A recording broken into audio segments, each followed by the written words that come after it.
Welcome to Telugu business news episode 8. Foxconn వాళ్ళు తమిళనాడులో ఒక mobile phone displays manufacturing plant పెడుతున్నారు. $1 బిలియన్ ఇన్వెస్ట్ చేస్తున్నారు. అంటే 8,000 crores పైనే. ఫాక్స్కాన్ ఒక electronics contract manufacturing company. IPhones అన్ని ఫాక్స్కాన్ వాళ్ళే మ్యానుఫ్యాక్చరింగ్ చేస్తారు. ఇంకా చాలా డివైజెస్ మ్యానుఫ్యాక్చరింగ్ వాళ్ళే చేస్తారు. Electronic devices BlackBerry, Kindle, Nokia, Google Pixel, Xiaomi, Microsoft Xbox ఇలాంటి వేరియస్ ఎలక్ట్రానిక్ డివైజెస్ని మ్యానుఫ్యాక్చర్ చేస్తుంది. ఆల్రెడీ ఫాక్స్కాన్ వాళ్ళు హైదరాబాద్ అండ్ బెంగళూరులో మ్యానుఫ్యాక్చరింగ్ యూనిట్లు కడుతున్నారు. బిజినెస్లో మ్యానుఫ్యాక్చరింగ్ అనేది చాలా జాబ్లు క్రియేట్ చేస్తుంది సాఫ్ట్వేర్ కంటే. ఎందుకంటే ఫర్ ఎగ్జాంపుల్ సాఫ్ట్వేర్ అనేది ఒక్కసారి క్రియేట్ చేస్తే చాలు, బట్ ఒక ఫిజికల్ డివైస్ అనేది చాలా డివైజులు తయారు చేయాలి. దానికి చాలామంది కావాలి. సో డెఫినెట్లీ ఫాక్స్కాన్ చాలా జాబ్లు క్రియేట్ చేయబోతుంది ఫ్యూచర్లో ఇండియాలో. అండ్ ఇండియాలో మ్యానుఫ్యాక్చరింగ్ చాలా తక్కువ ఉంది ప్రజెంట్. అయితే సర్వీసెస్ సెక్టర్ ఎక్కువ ఉంది. సర్వీసెస్ సెక్టర్ ఎక్కువ మందికి జాబ్లు ఇవ్వదు, అదే ప్రాబ్లం. నెక్స్ట్ హుండై వాళ్ళది ఐపీఓ రాబోతుంది. దానికి stock market regulator SEBI approval ఇచ్చింది. అక్టోబర్లో ఐపీఓ ఉండొచ్చు అంటున్నారు. ఇండియాలో ఇది బిగ్గెస్ట్ ఐపీఓ అని చెప్తున్నారు. $3 బిలియన్ రైజ్ అయిపోతున్నారు. ఇండియాలో మారుతి సుజుకి తర్వాత Hyundai second biggest car company market share wise. So ఫ్యూచర్లో హుండై ఇండియన్ స్టాక్ మార్కెట్లో లిస్ట్ అవబోతుంది. Next yesterday youth unemployment slightly పెరిగింది అని చెప్పాం న్యూస్లో. అందులో స్టేట్ వైజ్ డేటా చూస్తే హైయెస్ట్ యూత్ అన్ఎంప్లాయ్మెంట్ ఉండే పెద్ద స్టేట్స్లో కేరళ, పంజాబ్, ఆంధ్రప్రదేశ్ ఉన్నాయి. నెక్స్ట్ జీరోదా వాళ్ళ ప్రాఫిట్ 62% పెరిగింది. లాస్ట్ ఇయర్ 2,900 crores ప్రాఫిట్ ఉంటే ఈ ఇయర్ 4,700 crores ప్రాఫిట్ వచ్చింది. ఇండియన్ స్టాక్ బ్రోకర్ కంపెనీస్లో Zerodha is the most successful companies.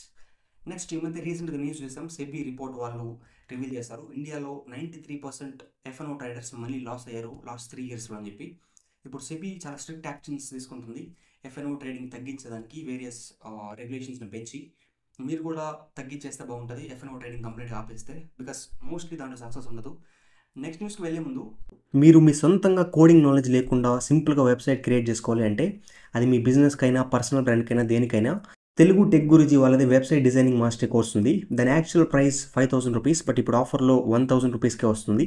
నేను కూడా ఫ్యూచర్లో తెలుగు బిజినెస్ ఛానల్కి వెబ్సైట్ క్రియేట్ చేస్తాను ఆ కోర్స్ జాయిన్ అయ్యి.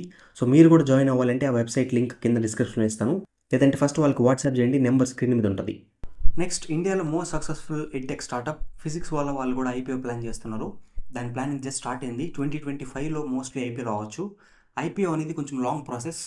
ఐపీఓ అనేది ఇన్వెస్ట్మెంట్ బ్యాంకర్స్ అని కొంతమంది ఉంటారు. వాళ్ళు ఐపీఓ లాంచ్ చేసేదానికి హెల్ప్ చేస్తారు స్టార్టప్స్కి. సక్సెస్ఫుల్గా ఐపీఓ చేసేదానికి ఏమేమైతే రిక్వైర్మెంట్స్ ఉంటాయో అవన్నీ వీళ్ళు గైడ్ చేసి ఐపీఓ ప్లాన్ చేస్తారు. నెక్స్ట్ పాకిస్తాన్ ఇంటర్నేషనల్ ఎయిర్లైన్స్, ఇది పాకిస్తాన్ గవర్నమెంట్ కంట్రోల్లో ఉంది ఈ కంపెనీ. దీన్ని ఇప్పుడు ప్రైవేటైజ్ చేస్తున్నారు. పాకిస్తాన్ ఇప్పుడు ఫైనాన్షియల్ క్రైసిస్లో ఉంది, అప్పులు చాలా ఎక్కువ అయిపోయి. దానికి ఇంటర్నేషనల్ మానిటరీ ఫండ్ వాళ్ళు హెల్ప్ చేస్తారు. బట్ వాళ్ళు చెప్పిన మెజర్స్ అన్ని ఇంప్లిమెంట్ చేయాలి కంట్రీలో. ఆ ప్రాసెస్లోనే ఈ ప్రైవేటైజేషన్ కూడా. నెక్స్ట్ స్విగ్గీ ఐపీఓ నవంబర్లో రాబోతుందని ఆల్రెడీ న్యూస్లో చెప్పాము. ఇంట్రెస్టింగ్గా చాలామంది సెలబ్రిటీస్ కూడా ప్రీ ఐపీఓ ఇన్వెస్టింగ్ చేస్తున్నారు స్విగ్గీలో.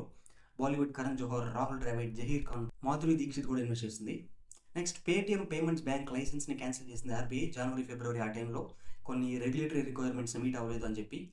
పేటిఎం షేర్ చాలా పడిపోయింది. 700 rupees నుంచి 350, 400 rupees ఆ రేంజ్ పడిపోయింది. ఇప్పుడు పేటిఎం వాళ్ళకి గుడ్ న్యూస్ ఏంటంటే మళ్ళీ షేర్ ప్రైస్ ఆల్మోస్ట్ పెరిగిపోయింది. ప్రీ ఎప్పుడైతే ఆ 700 rupees ఉందో ఆ రేంజ్కి మళ్ళీ వచ్చేసింది. ప్రజెంట్ అయితే 680 rupees ఉంది. అలానే మీరు కూడా పేటిఎం షేర్స్ కొనండి అని రికమెండేషన్ కాదు. It is still a risky business. This is it for this episode.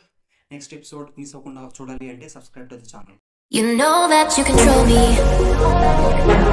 Guilty self-affliction.